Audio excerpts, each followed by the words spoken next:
I am joined with the one and only Laith Marouf. Laith Marouf is an award-winning multimedia producer and broadcasting law consultant. And I want to thank you, man. I know this was short notice. I saw the Lebanese presidential elections late, and I saw him first thing this morning, and my first thought was, okay, let me get Laith to see if he can come on. So thank you for this, Laith. I really do appreciate it. How you doing today? You doing all right? Doing good. Thank you very much. Good to be with you, Jamal. So let's go into the elections. Who are the candidates that are running in this election? Right now, there's only one candidate. This General Joseph Aoun, the chief of staff of the Lebanese military. And they went through the first round of election vote in the parliament at noon here 2 hours ago. And he did not receive the 2/3 required for him to become president.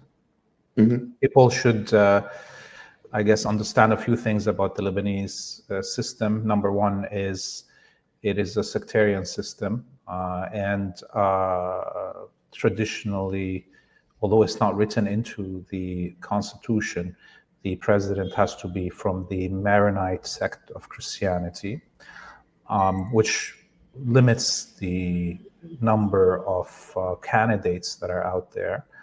At the same time, another thing that people should understand is that General Joseph Aoun did not fire one bullet against the Israeli occupation of Lebanese land or the attacks that happened on Lebanon over the last year. And as we are speaking, the ambassadors of the US and France and other colonial powers are actually sitting inside the parliament monitoring the vote.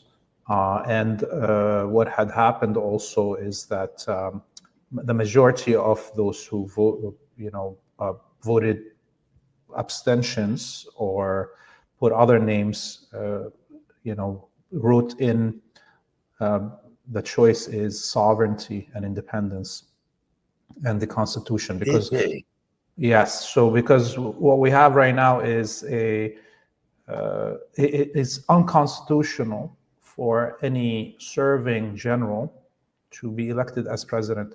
The Constitution of Lebanon states, even though it's sectarian and so forth, it states that no serving military officer can be appointed to the government. They have to have retired and or resigned at least 2 years prior to their election to avoid the situation where a military dictatorship comes. And what we're seeing is the Constitution is now being basically suspended to push this man through. The US, the Saudis, the Israelis, this is their choice. And there was one funny write-in by one of the parliamentarians, members of the parliament, that in their vote wrote the name of a fictional candidate.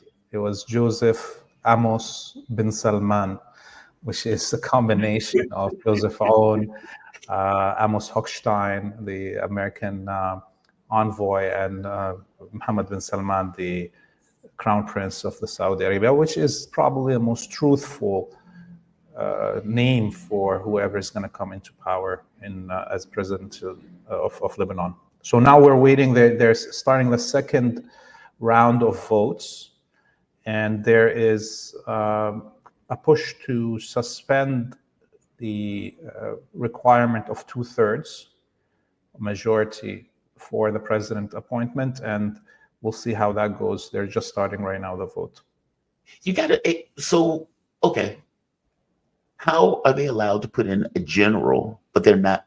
That part is throwing me a little bit. If it's illegal for a general to be elected to the president, how did he get nominated, even to get to the point of being potentially elected? Well, it's a banana republic, honestly, right now. Lebanon was never a state that had sovereignty since 1942, and the colonial powers, the US and France, have always tried to make sure the country never becomes sovereign. And of course, the Saudis and the Israelis with their own control in the country, either with Saudi money or the force of Israelis on the ground, as have traditionally been able to get what they want. So the Constitution of Lebanon is just ink on paper.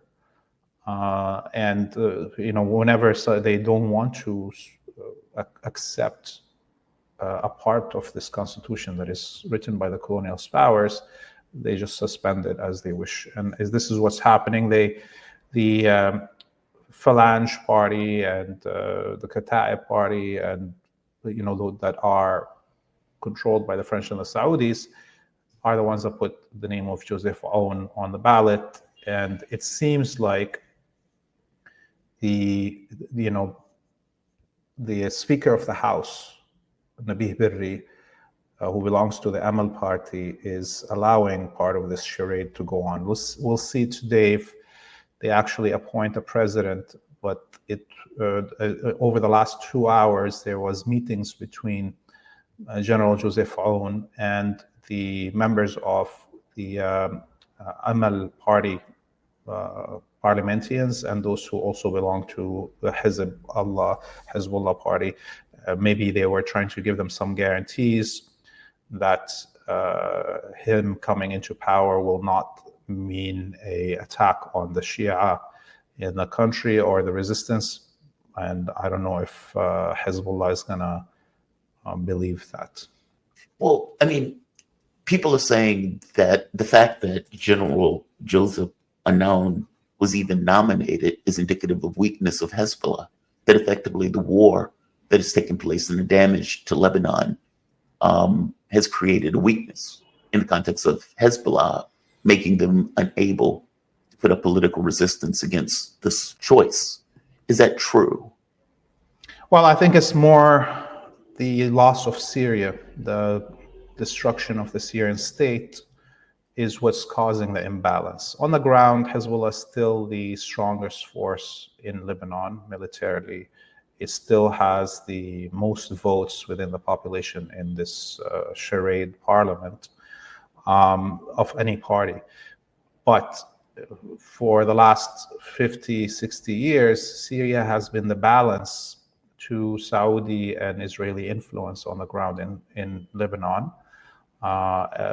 Given the fact that it controls the majority of the border with Lebanon. Lebanon has only one way out for its trade and so forth. Syria had forever an influence in Lebanon. And now with the destruction of Syria and the fall of Syria into the hands of the Saudis, the Turks, and the Americans and the Israelis, that means actually the influence of Syria in Lebanon has shifted to the hands of the imperialists. Therefore, there's no more balance financially, economically, militarily from outside Lebanon. There's no more other regional power that has influence on the ground. And Iran is very far, and Iran can't stand by itself influencing the country without the presence of Syria as a bridge.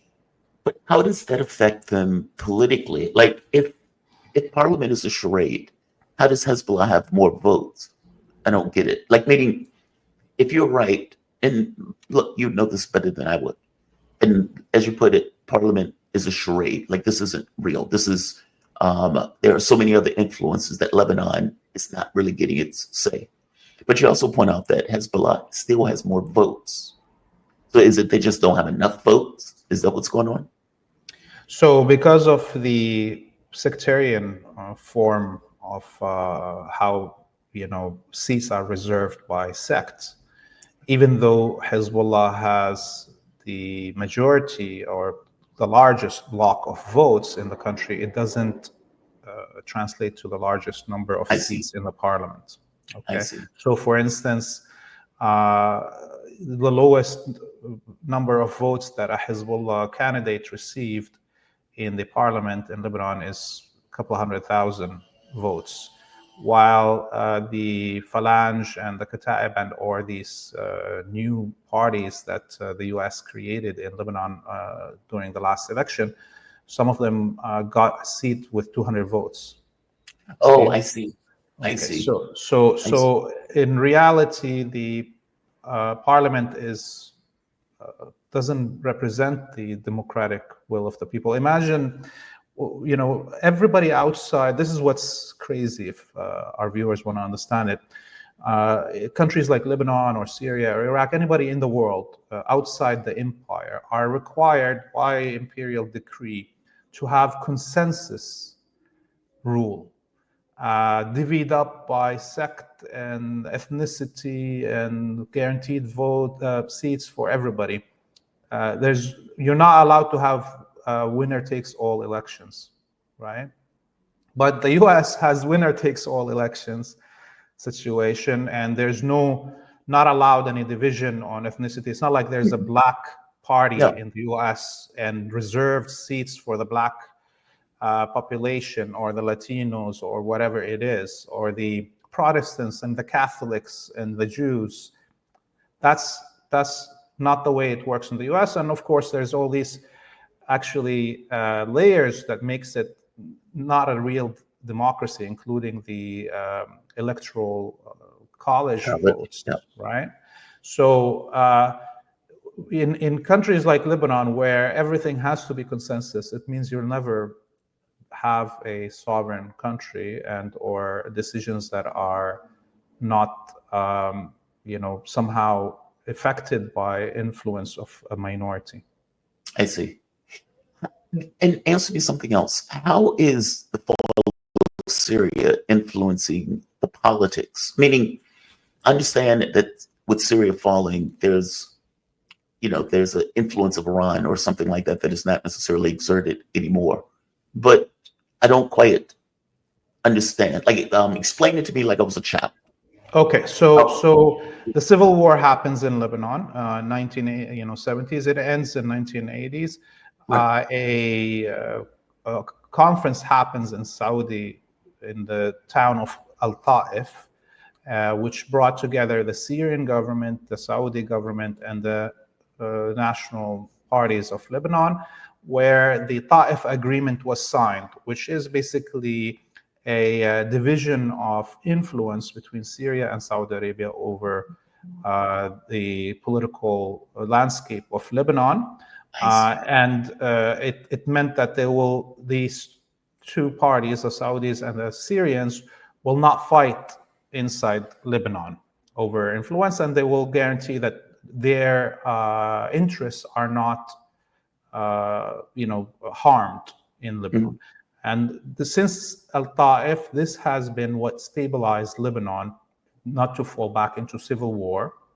And those unwritten agreements to have a Maronite president and a Sunni prime minister and a Shia speaker of the House, which are not written into the constitution, have been protected by the influence of Syria and Saudi Arabia. Now, take away Syria, what ends up happening is full Saudi control of the country, along with return to power for the former colonial powers, the French and the Americans, and Israel, of course. I see. Okay, I see. Wow, that is. What is your expectations with this? Do you think he's going to get approved and pushed through? I mean, I don't know. I honestly don't know. And what's more important to think about is what will happen if he gets actually appointed. Mm-hmm. Is he going to actually attack the resistance? Will he attempt to liberate the south of Lebanon? Will the Americans, just to strengthen this new president, get the Israelis to withdraw without a fight from South Lebanon? Or will he go to war with Hezbollah? All of those things are questions that I can't answer. I have a feeling that he will be voted in, even without a two-third majority, because right now it seems like they're going to suspend a lot of the parts of this constitution. They will, as we've seen already, they suspended this situation of no serving general can run for the presidency. They're probably going to suspend right now the requirement for 2/3, and they're going to jam it in for a president to come into power. Are you concerned? You said that Hezbollah, they may be trying to make deals or get assurances. Are you concerned that they're going to use this group, meaning use the Lebanese army to go after Hezbollah itself? What are your concerns with this president? Yesterday, just to give you an example, what my concerns are, the Lebanese military, along with the UNIFIL, destroyed huge caches of weapons that they have, collected from South Lebanon over the last month. Instead of taking them into the warehouses of the Lebanese military and strengthening the Lebanese military with it. That is not a reasonable act by any sovereign general. You have weapons that you received, anti-tank ATGMs and so on, that you collected from different parts of South Lebanon. You put them in the military, and so you can defend Lebanon. No, they blew them up. Okay, so this is the kind of president that's going to come into power, the head of the military that destroys the assets of the military. He is completely obedient to either U.S. or Israeli interests. That's your point?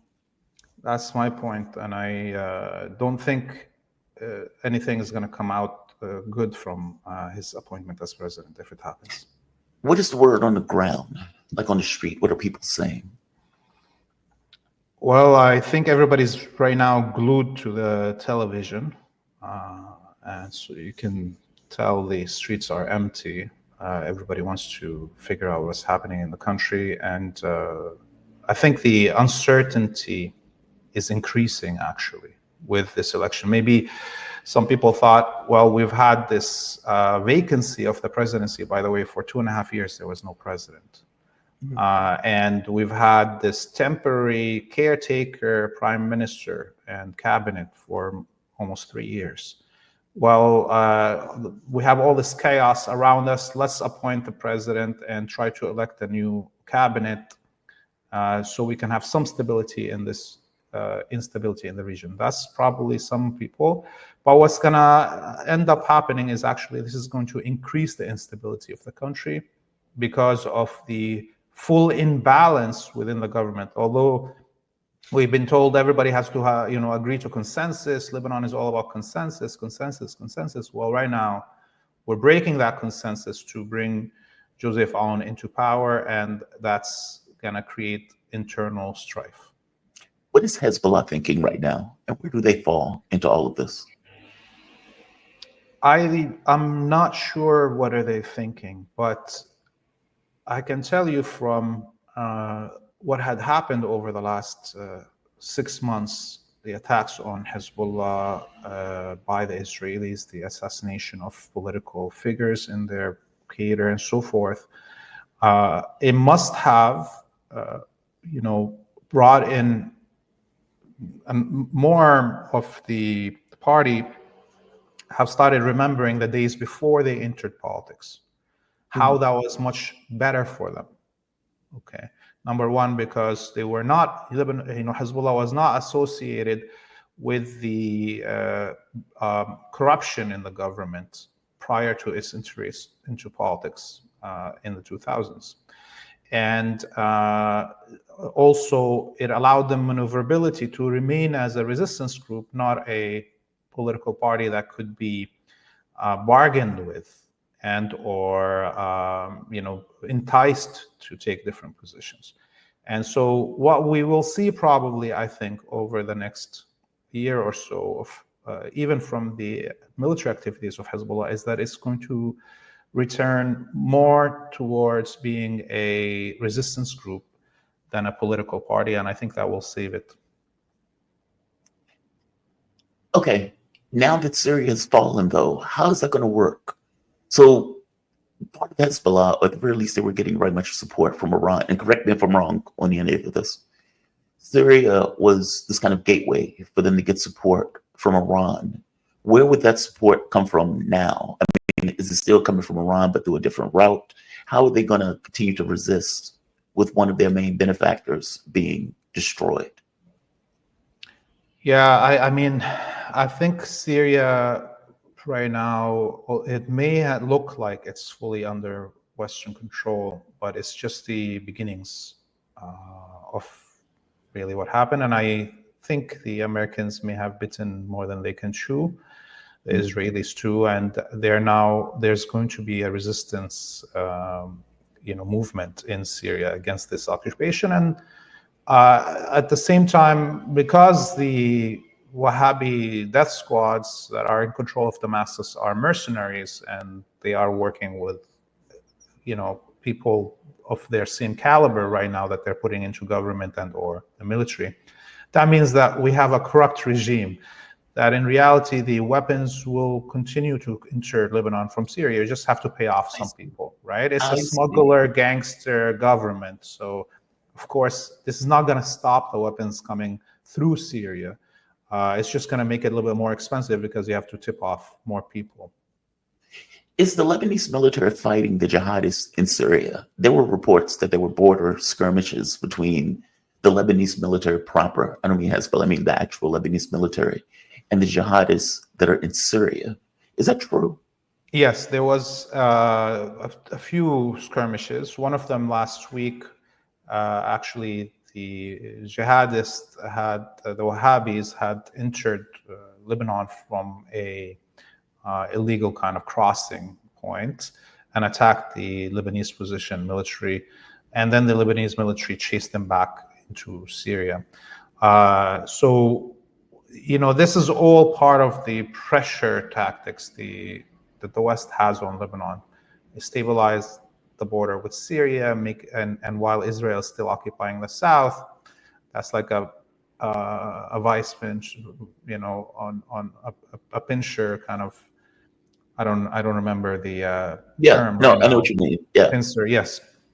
So this is why we're seeing the rush into electing a president, and maybe the pressure working on the political parties. Wow. Before I let you go, one last thing, and this is in relation to this is in relation to Syria also. So there are reports coming out of Israel that they are now concerned that their security is being threatened. And this is in two parts. One, Turkey, and the other part, the Wahhabis in Syria, of all places. That even though they haven't necessarily made any move towards Israel now, at some point that may change. Is that true? I mean, like you said, they might have bit off more than they could chew. In fact of the matter is, it's unclear whether or not they're going to be able to keep Syria whole. I mean, it seems like it's going to fracture at some point. Is Israel in danger by taking this territory? Meaning, have they bitten off more than they could chew and making these kind of agreements with Turkey in order to carve up Syria? By the way, they just voted Joseph Aoun as president. He got the votes. He just got the votes. Yes, I mean, I don't have the full details. I'm just looking at the headlines as we're talking. But he is the new president of Lebanon. Give me your thoughts. I mean, I know this is new, but what are your thoughts? My thoughts is that the whole region is living a new reality, and it's different than any stage over the last 80 years. Look, we're back into out and about and in the open imperialism in the world, like President Emperor Trump right now wants to take Greenland, Canada, Panama openly, and he will do it. And we see all these countries like Israel, Turkey, others directly occupying other peoples, and they're going to, change borders and so forth. And we're living this moment of just before World War I, or right after World War I, let's say, where Italy occupied Libya, genocided Libya. We're watching a genocide happen in Gaza. and was moving towards occupying Ethiopia, and that led us to World War II, obviously. So we're in these moments of full-out imperialism, and the international system that we have been accustomed to over the last 80 years is going to be gone. And the election of Joseph Aoun is part of that. It's ambassadors sitting in the parliament waving their fingers on parliamentarians to vote whichever the way they decide, and or throwing their money at parliamentarians openly to elect a new president. Wow. Man, Laith, thank you for this. I know this was short notice. I'm going to let you get back to it. I do appreciate you, man. Yeah, I don't really know what to say about it. All right. Talk to you soon, Jamal. Thank you very much You have for a good one, having me. man. Be safe. Thank you. Really appreciate it.